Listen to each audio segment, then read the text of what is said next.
আমি বাংলায় গান গাই, আমি বাংলার গান গাই, আমি আমার আমিকে চিরদিন এই বাংলায় খুঁজে পাই। আমি বাংলায় গান গাই, আমি বাংলার গান গাই, আমি আমার আমিকে চিরদিন এই বাংলায় খুঁজে পাই।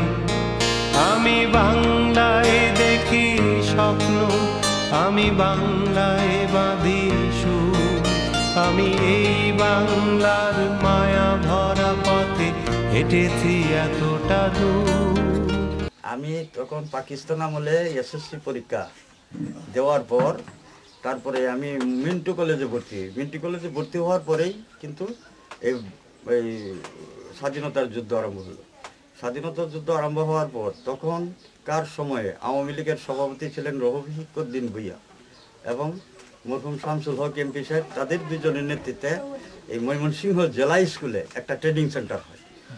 তখন আমি আবার ছাত্র জীবনে এসএসসি যেমন হাই স্কুল জীবনে বয় স্কাউট ছিল, তখন আমি বয় স্কাউট ছিলাম।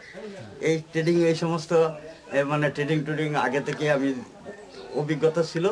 তারপরে ওই ট্রেনিং সেন্টার তখন আমার রিক্রুট করেছে প্রিন্সিপাল মতিউর রহমান স্যার চিনতেন, রফিকুদ্দিন ভূঁইয়া সাহেব চিনতেন, চিনিয়ে তুমি থাকো।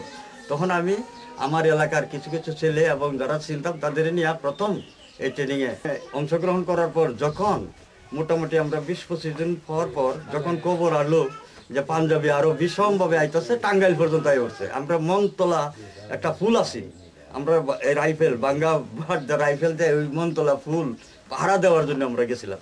কেন যাওয়ার পর পিছনেদের সঙ্গে তাহলে তোমরা তাড়াতাড়ি আসো, তখন অস্ত্র জমা দেয় সরাসরি আমাদের কলেজের প্রিন্সিপাল মতিউর রহমান স্যার, তিনি ডালু ক্যাম্পের ইনচার্জ, আমার প্রতিবেশী একজন সুবেদার ফজলুর রহমান, সে আর্মি ওই যে এহিয়া খানের সে গাড়ির চালক ছিল, সে ফলাইয়া আমাকে নিয়েই চলে গেল।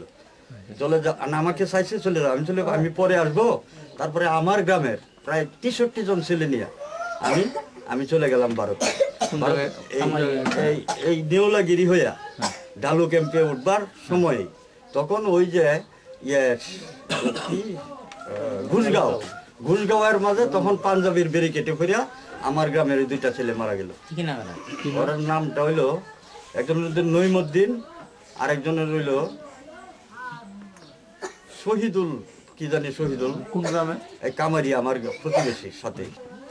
আমি এই এলাকা অনেক পরিচয় ছিল না, ঈশ্বরগঞ্জ ওই যে ভৈরব দিকে গেছে যখন মুক্তি যায়নি তখন রাস্তা জানা ছিল না। সিলেটের কয়েকটা ছেলে ছিল, এরাও একটু কমান্ডিং করতো, ওরা ছিল না, তখন আমার জানছে আমি ইন্ডিয়াতে চলে আসা, তাদের পথ দেখাই দিতাম। দেখা দেওয়ার পর মোটামুটি আমি আমার শামসুল হক এমপি সাহেবও বলছে আপনি তো নিজেই ট্রেডিং করতো, আপনার আর ট্রেডিং দেন, আপনি যোগাযোগ ব্যবস্থাটা কেমনে সুন্দর হয় এবং মুক্তিযোদ্ধারা কেমনে আসা যাওয়া করতে পারে, তাদের সুব্যবস্থা যাতে হয় সেই ব্যবস্থা আপনি মানে ইন্ডাকশন অর্থাৎ ঢোকানো বাইর করেন এই কাজগুলো। এই 9 মাসে এই কাজে জড়িত সব সময় ছিল। বাংলায় আমার জীবনানন্দ, বাংলা প্রাণের সুর, আমি একবার দেখি বারবার দেখি দেখি বাংলার মুখ। বাংলায় আমার জীবনানন্দ, বাংলা প্রাণের সুর, আমি একবার দেখি বারবার দেখি দেখি বাংলার মুখ।